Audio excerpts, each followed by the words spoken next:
जब घर की सीधी सादी बहू ने तेज तर्रार बहू अरसास को दिखाए उनकी औकात। माहिरा अम्बा देवी की बड़ी बहू थी। माहिरा और साहित्य की शादी हुई करीब 10 वर्ष बीत चुके थे।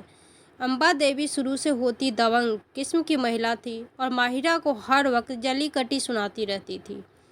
माहिरा चुपचाप उनकी सारी जली कटी सुनती रहती थी, पर वह रिएक्ट नहीं करती थी क्योंकि वह बहुत ही सीधी सीधी सादी लड़की थी, जिसकी वजह से अम्बाजी उसे और भी ज़्यादा दबा कर रखती थी और उसे अपनी नौकर समझती थी। साहित्य कई बार माहिरा को बोलता था कि खुद में वह सुधार लाए और अपने हक के लिए आवाज़ उठाए, बिना बात किसी की भी जली कटी न सुने और पलट कर तगड़ा जवाब दे। लेकिन माहिरा साहित्य की बातों को ध्यान नहीं देती थी। उसे लगता था क्या फ़र्क पड़ता है, मम्मी जी थोड़ा बड़बड़ करती है फिर शांत हो जाती है। उसे यह समझ में ही नहीं आता था कि इसकी वजह से घर में कोई उसे कुछ भी नहीं समझता था।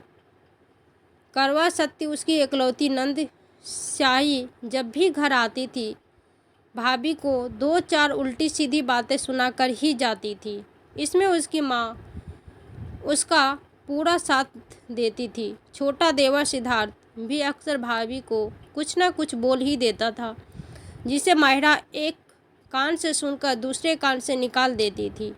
साहित्य को यह सब कुछ बिल्कुल पसंद नहीं था, लेकिन माहिरा को भी जब कोई फर्क नहीं पड़ता था तो वह भी क्या करता। समय ऐसे ही बीत रहा था। अब माहिरा का देवर सिद्धार्थ भी मेडिकल रिप्रेजेंटेटिव की नौकरी पकड़ चुका था और अब घर में उसके शादी की बात भी चलने लगी। जल्द ही अम्बाजी ने एक अच्छी लड़की मासिका से सिद्धार्थ की शादी तय कर दी और मासिका घर की छोटी बहू बनकर आ गई। मासिका बहुत ही तेज-तर्रार लड़की थी और जब वह अपने ससुराल आई तो देखा कि उसके जेठानी माहिरा तो बिल्कुल गूंगी बहू है। उसे कोई कुछ भी बोल देता है, वह रिएक्ट नहीं करती, बल्कि दिन भर अपने घर के कामों में लगी रहती है। मासिका को तो मानो मुँह मांगी मुरादें मिल गई थी। अब तो वह आराम की जिंदगी जीने लगी थी, क्योंकि उसे घर के कामों से कोई लेना देना नहीं होता। सारा घर माहिरा ने अकेले संभाला हुआ था।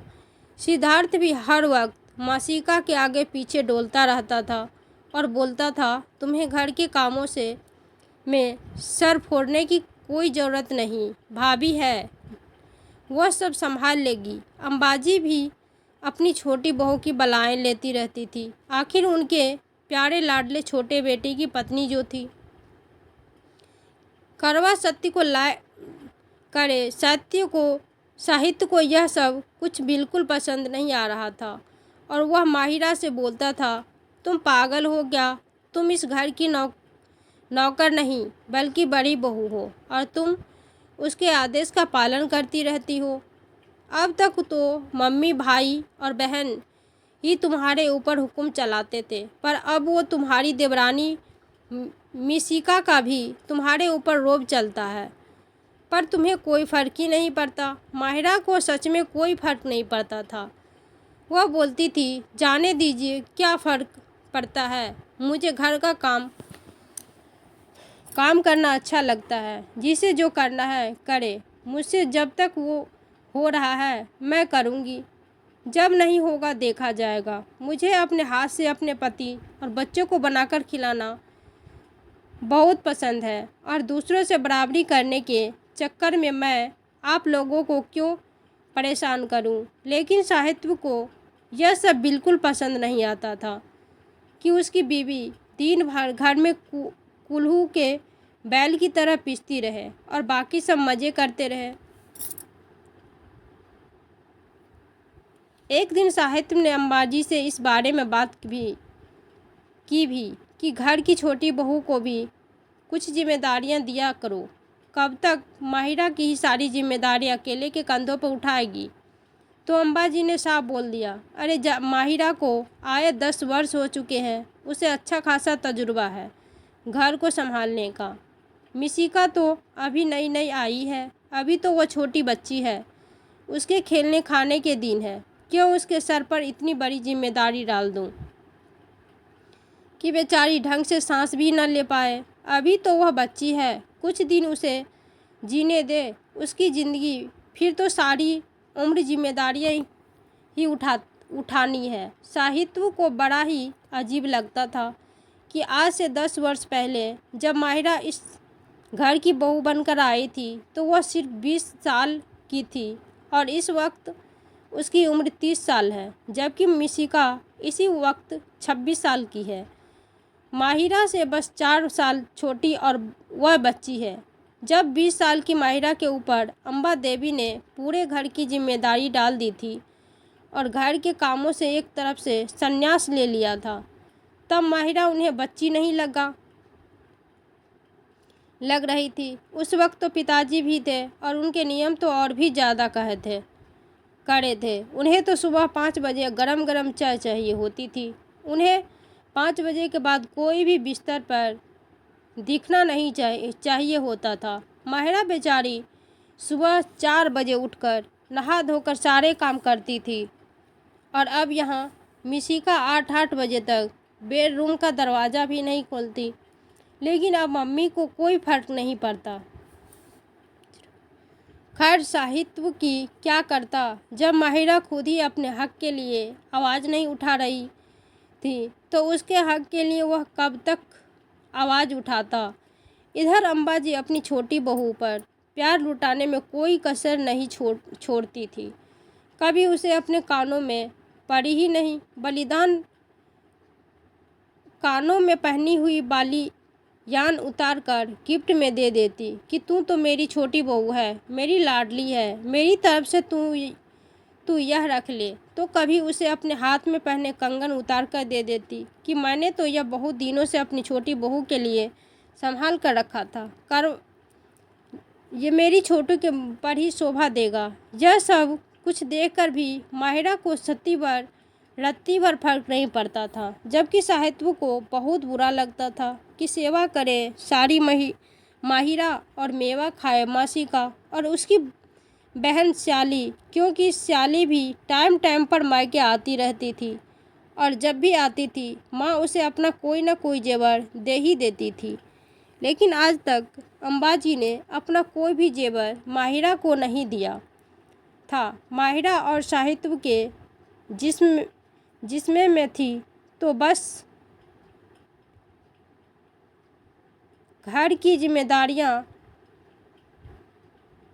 सिद्धार्थ की शादी हुई लगभग 6 महीना बीत चुका था, लेकिन अभी तो भी उस पहले ही तरह सारा घर खर्च साहित्य की ही चला रहा था।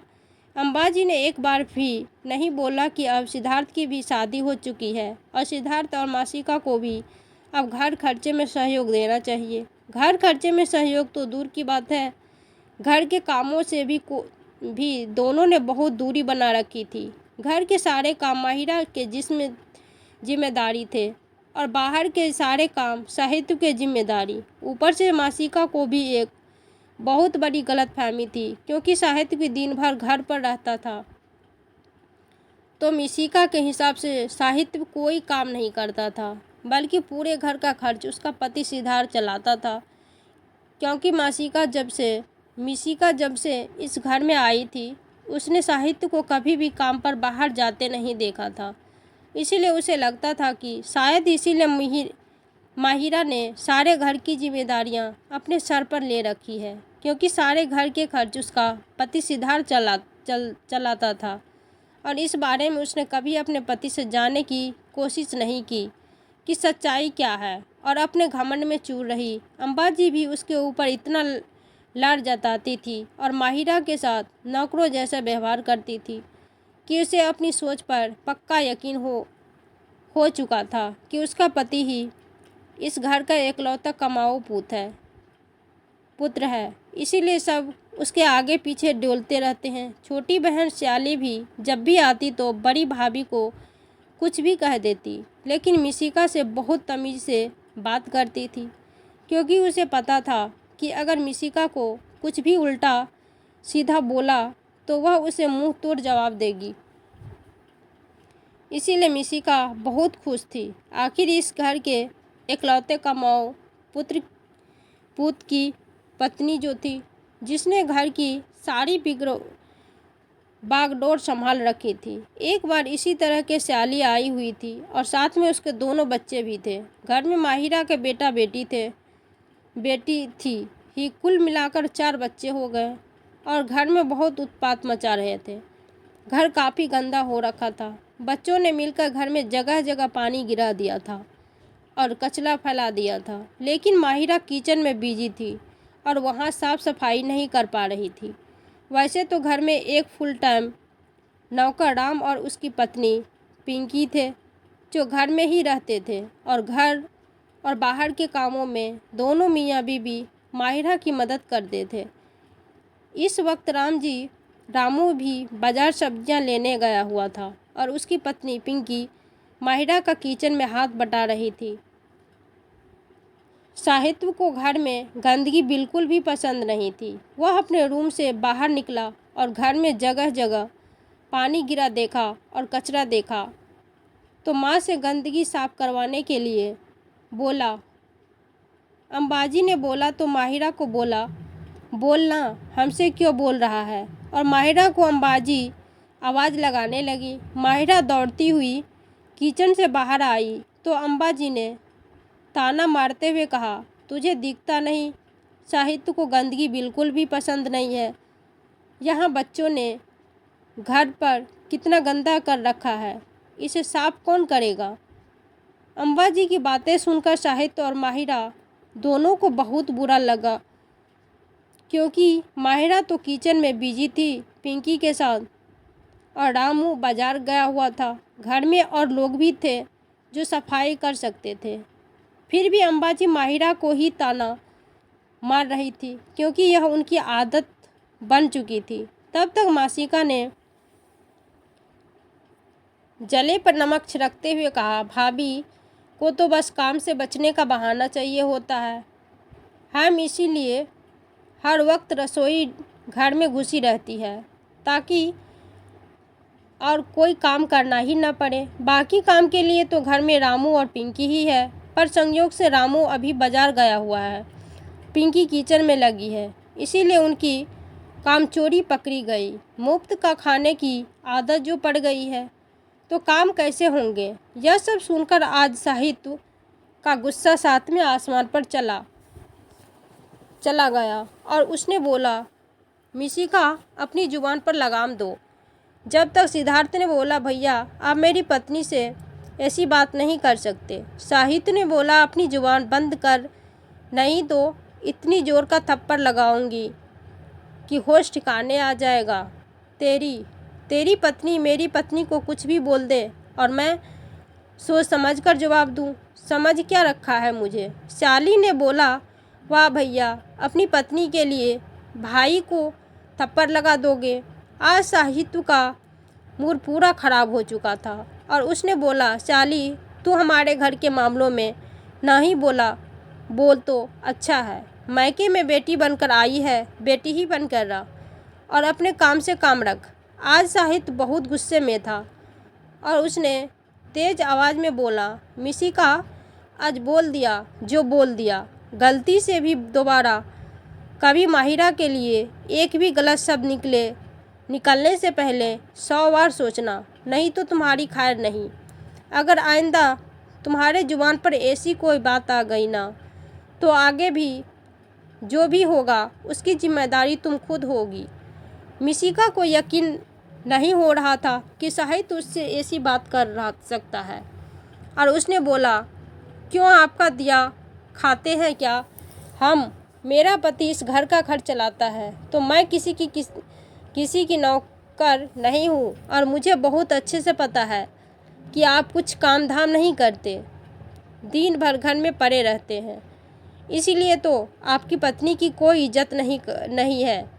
लेकिन मेरा पति इस घर का एकलौता कमाऊ बेटा है और उसकी बहुत इज्जत है, इसीलिए तो मम्मी जी भी मुझे कोई काम नहीं कहती और मैं क्यों काम करूंगी जब मेरा पति इस घर को चलाता है। आपको कोई काम तो है नहीं, तो दिन भर घर में पड़े रहते हैं। और आपकी बीवी घर के काम नहीं करेगी तो कौन करेगा? अब मुफ्त की रोटी तो आप लोग नहीं तोड़ेंगे ना। बहुत कुछ बोल दिया था आज। मिशिका ने। साहित्य तो हैरानी से अम्बाजी की ओर देख रहा था, लेकिन वह भी कुछ नहीं बोल पा रही थी। उन्हें भी कुछ समझ में नहीं आ रहा था कि यह मिशिका का क्या बोल रही है और उसे कौन सा हम हो गया है। एकाएक साहित्य हंसने लगा और बोला, वह क्या जोक मारा है मिशिका तुमने। यह वहम कैसे हो गया कि तुम्हारा पति इस घर के खर्च चलाता है? हमारे खर्च चलता है और मेरी पत्नी इस घर का सारा काम करती है। इसलिए करती है कि मैं कुछ काम धाम नहीं करता हूँ। क्या तुम्हारी शादी के पहले तुम्हारे घर वालों ने तुम्हें सिर्फ इतना बताया था कि इस घर में तुम्हारा पति ही एकलौता कमाने वाला सदस्य है? मेरे बारे में कुछ नहीं बताया था, या यह सब तुम्हारे दिमाग की उपज है? मम्मी, आप आपकी प्यारी छोटी बहू को आपके बड़े बेटे बहू के बारे में इतना बड़ा वहम है। आपने आप तक उसे बताया नहीं कि वह किसके घर में रहती है। अब मिशिका के हैरान होने की बारी थी। साहित्य ने बोला, मिशिका, मैं दिन भर घर में बैठा रहता हूँ। इसका मतलब यह मतलब नहीं कि मैं कुछ काम नहीं करता। मैं शेयर मार्केट इन्वेस्ट हूँ और अच्छा खासा पैसा शेयर मार्केट में इन्वेस्ट कर रखा है। तो वह शायद तुम्हें पता भी नहीं। तुम्हारे पति की साल की जितनी इनकम है ना, उससे बहुत ज़्यादा है। मैं एक महीने में ही कमा लेता हूँ। और यह जो घर है ना, यह तुम्हारे ससुर जी का नहीं है और ना ही तुम्हारे पति का। यह मेरा घर है, मेरे खुद के पैसों से ख़रीदा हुआ। मेरी पत्नी माहिरा के नाम पर इस घर की असली मालकिन माहिरा है। बस उसके मुंह में जुबान नहीं है, इसलिए उसे कोई भी कभी भी कुछ भी बोल देता है। और तुमने शादी के बाद से यही सब कुछ देखा तो तुम्हें यह वहम हो गया कि तुम्हारी पति इस पूरे घर का खर्च चलाता है। तुम्हारे पति की अभी इतनी औकात भी नहीं कि मेरे दोनों बच्चे के स्कूल की फीस भी दे सके, क्योंकि अभी उसकी नौकरी नई है और नई नौकरी में कितनी तनख्वाह मिलती है यह तो तुम्हें पता ही होगा। तुम्हें अंदाज़ा भी है मेरे बच्चों के स्कूल की फ़ीस कितनी जाती है।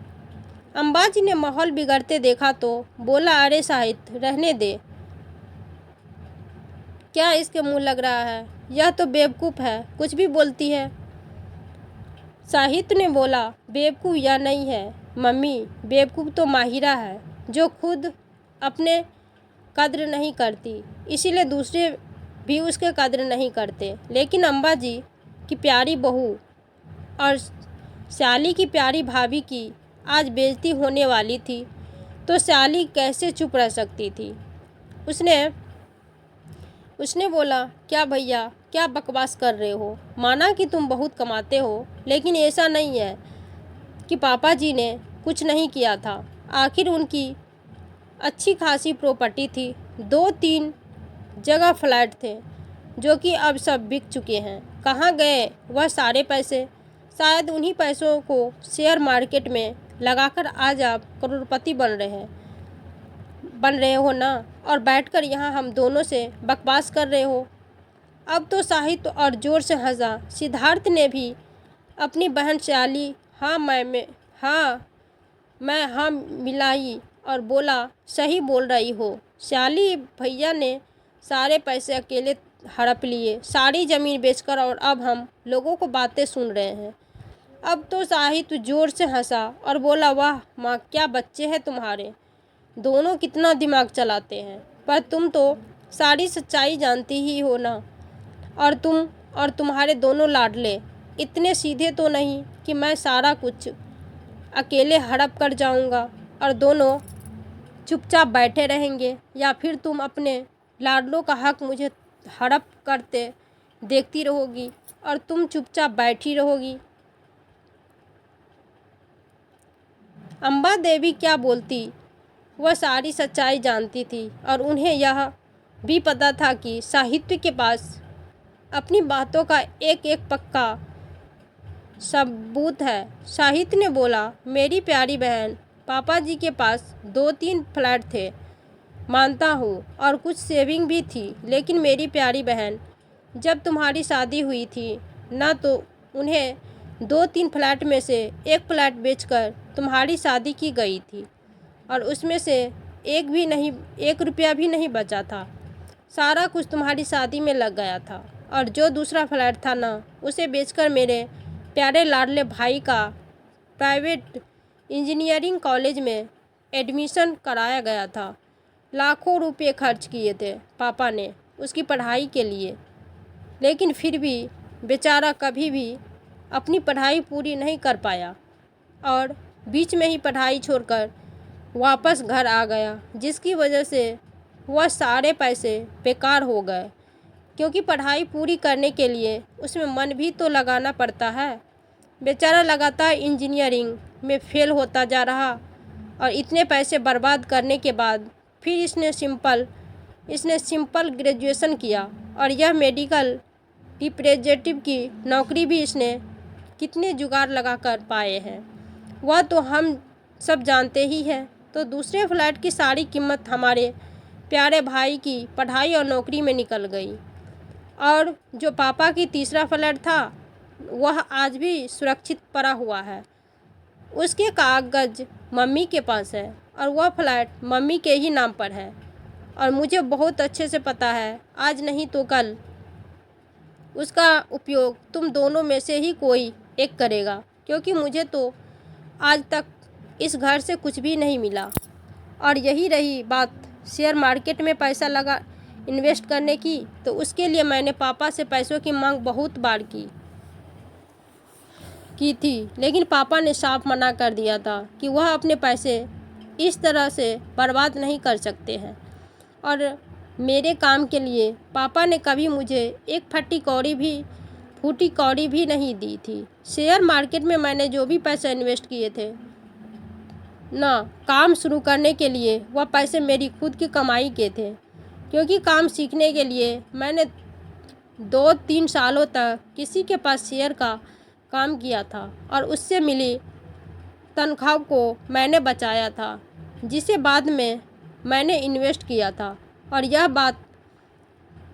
बात भी मम्मी बहुत अच्छे से जानती है, और जानेगी भी, क्यों नहीं। आज तक मम्मी पापा ने मुझे, मेरी पत्नी को या मेरे बच्चे को कभी अपनी सेविंग में से कुछ भी नहीं दिया है, और ना ही मेरी पढ़ाई पर कोई पैसा खर्च किया है। यह बात तुम दोनों भी बहुत अच्छे से जानते हो, तो शर्म नहीं आती ऐसी बकवास करते हुए। और हाँ, रही बात पापा के सेविंग की, वह सारी सेविंग भी मम्मी के ही पास है। मम्मी ने अगर उसमें से कभी कुछ निकाला या खर्च किया है ना, तो अपनी प्यारी बेटी और प्यारे छोटे लाडलो बेटे के ऊपर, मेरे और मेरे बीवी बच्चों के ऊपर एक भी रुपया खर्च नहीं किया।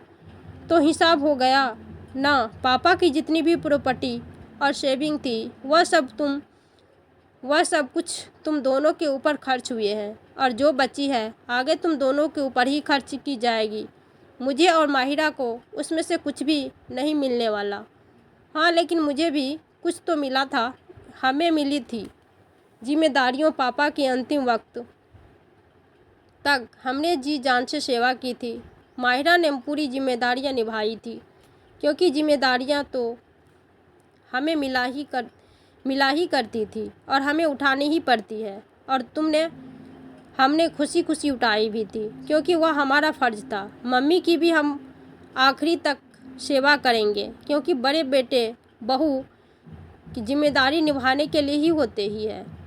लेकिन हक और संपत्ति तो सारी तुम दोनों को मिली, और उसके बाद भी तुम्हारी इतनी हिम्मत कि मेरे घर में ही मुझे और मेरी पत्नी को 2-4 बात सुना रहे हो।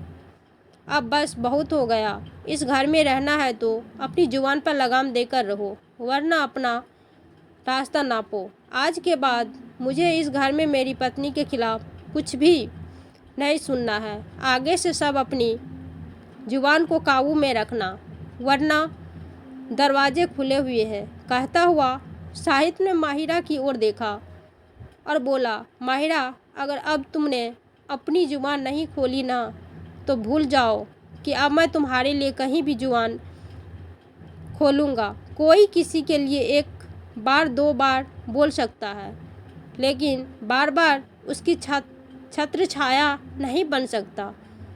अपनी इज्जत चाहती हो तो अपने आप में सुधार लाओ। अपने हक के लिए बोलना सीखो। तेज बनो, नहीं तो कल के आए लोग तुम्हें इसी तरह बेइज्जत करते रहेंगे, वह भी तुम्हारे अपने ही घर में।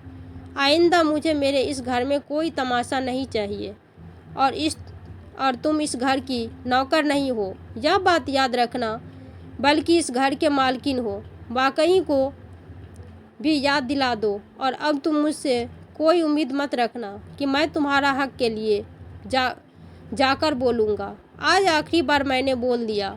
अब जो करना है तुम्हें खुद करना पड़ेगा, वरना जो भी होगा उसकी जिम्मेदार तुम खुद होगी। शुरू से मैंने तुम्हें समझाया था कि अपने हक के लिए बोलना सीखो, लेकिन तुम नहीं समझी। उसका नतीजा देखो। कल की आई औरत तुम्हें और मुझे कुछ भी बोलने की हिम्मत दिखा रही है, जिसकी औकात भी नहीं तुम्हारे सामने खड़ी होने की। वह तुम्हें उसके टुकड़ों पर पलने वाली समझ रही है। आज साहित्य बहुत गुस्से में था और वह बोलने की सारी मर्यादाएं पर पार कर चुका था। माहिरा को समझ में आ चुका था कि इसमें कहीं न कहीं गलती उसकी भी है। अगर वह वक्त रहते खुद में सुधार ले आती और अपना हक जताती तो आज यह स्थिति ही नहीं आती। साहित्य गुस्से में अपने कमरे की तरफ चला गया।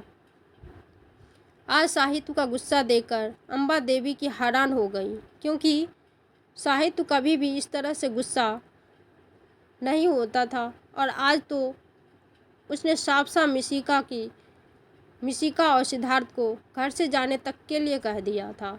मिशिका भी हैरान थी कि यह क्या हो गया, वह क्या सोच रही थी और यह क्या निकला। उसने तो अपने में भी नहीं सोचा कि उसके जेठ जी इतने अमीर होंगे, पर जेठानी इतनी सीधी और ऊपर से इतने तरीके से रहती थी कि लगता ही था कि उसके पास कुछ भी नहीं, पर इस घर की मुख्य मालकिन वह है। यह बात तो उसे पता भी नहीं थी और वह सोचती थी सब कुछ उसके पति का किया धारा है।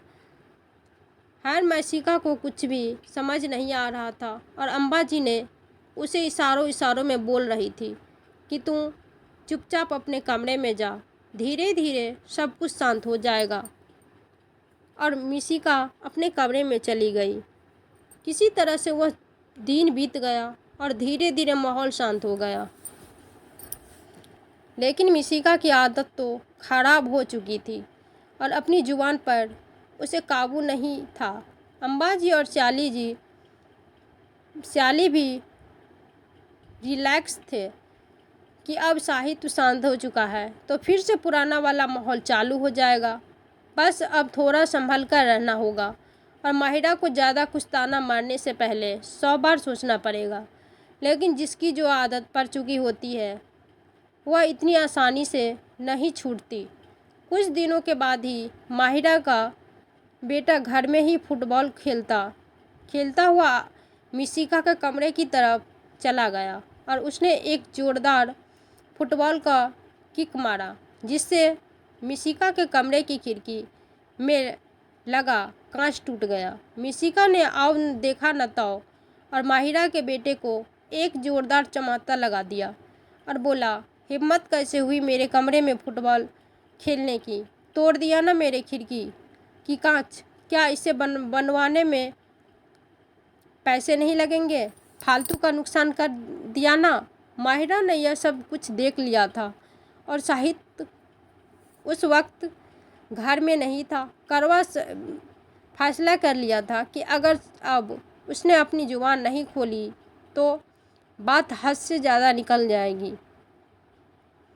अब तक तो लोग उसकी बेइज्जती करते थे, अब बात उसके बच्चों पर आने लगी थी।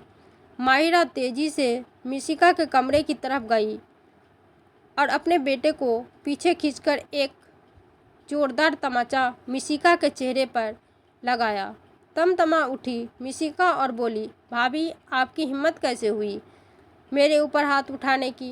कहकर मिशिका भी अपनी जेठानी के ऊपर हाथ उठाने की कोशिश करने लगी, लेकिन माहिरा ने उसका हाथ पकड़कर मरोड़ दिया और बोला और बहुत ज़ोर का धक्का मारा, जिससे वह नीचे गिर गई। माहिरा ने बोला, हिम्मत कैसे हुई मेरे बेटे के ऊपर हाथ उठाने की।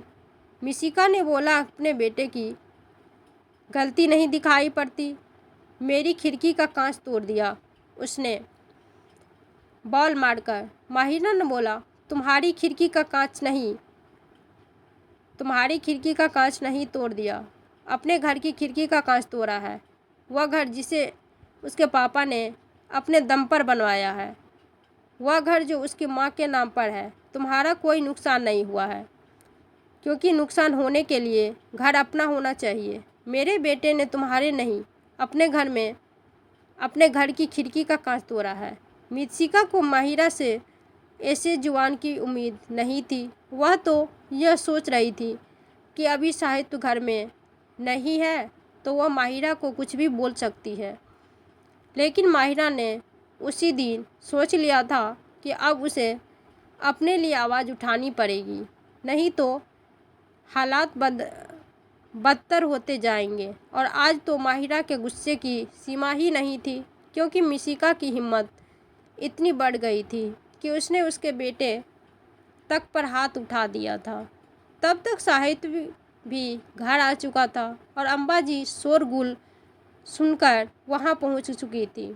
माहिरा ने ज़ोर से आवाज़ लगाई, रामू, पिंकी जल्दी इधर आओ। रामू और पिंकी दोनों दौड़ते हुए माहिरा के पास आए। माहिरा ने तेज़ आवाज़ में बोला, इस कमरे का एक एक सामान उठाकर बाहर फेंको। मुझे 1 घंटे के अंदर यह पूरा कमरा खाली चाहिए। और इन लोगों से बोलो चुपचाप मेरे घर से 1 घंटे के अंदर निकल जाए, वरना धक्का मारकर इन दोनों को बाहर निकाल दो। और हाँ, इस रूम को खाली करने के बाद फिनाइल डालकर इस रूम की अच्छे से सफाई करो। मुझे इस रूम में इन लोगों की कोई गंध नहीं चाहिए।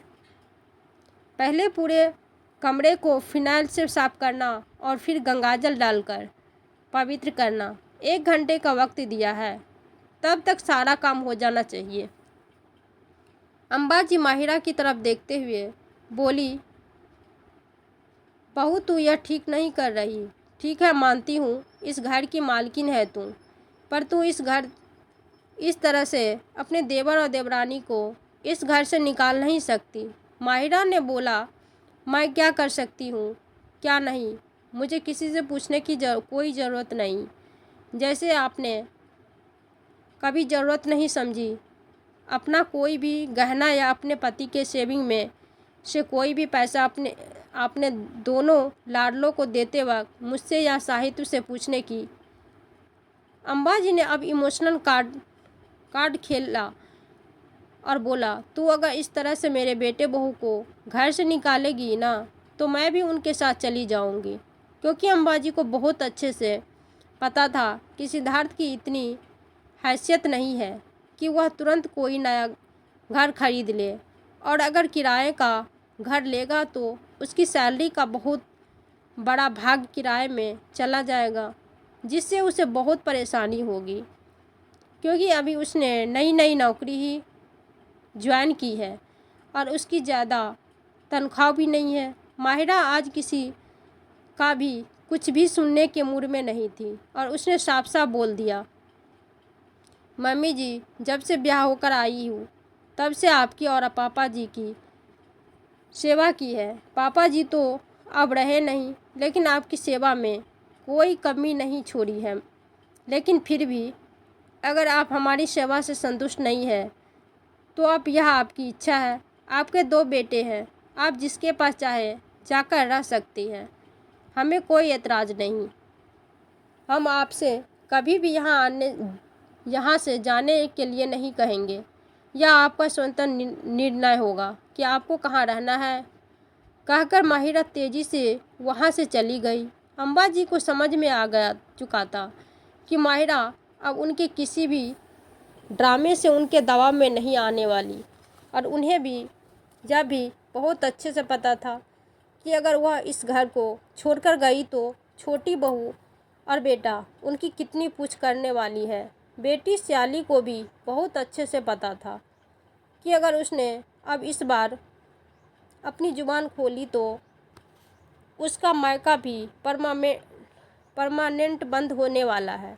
इसलिए उसने भी चुप रहने में ही बेहतरी समझी, क्योंकि उसे भी पता था कि मायके के नाम पर उसकी पूछ माहिरा और साहित्य की ही रहेंगे, न कि सिद्धार्थ और मिशिका की। अरे जो औरत खुद से एक गिलास पानी नहीं ले सकती, वह नंद के मायके आने पर उसके लिए क्या करेगी। अम्बा जी को इस घर में हर तरह से आराम और सुख सुविधा थी। उनकी हर ज़रूरत का ख्याल रखा जाता था।